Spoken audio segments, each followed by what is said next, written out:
Mali pala ang aking mga sinabi noon.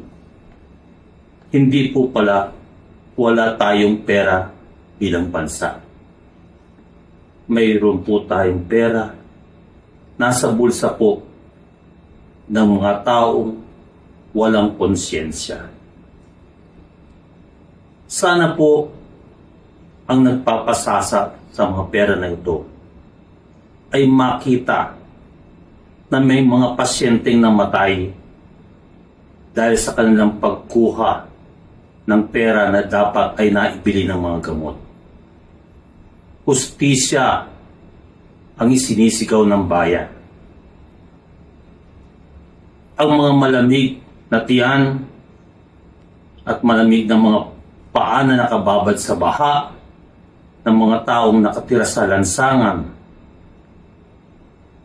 sila po ang mga sumisigaw ng hustisya, katarungan. Iyan pa ang kapalit ng pagbili ng mga kotse na mamahalin, ang pagkain sa mga mamahaling hotel, ang pagtapo ng pera sa mga kasino. Dapat po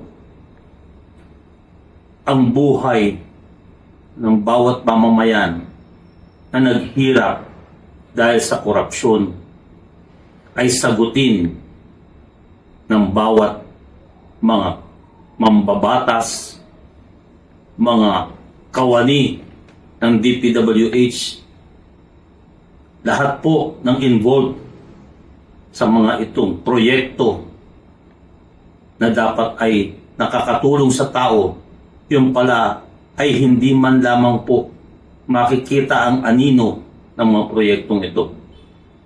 Ito po ang inyong kasalanang malaki sa ating bayan.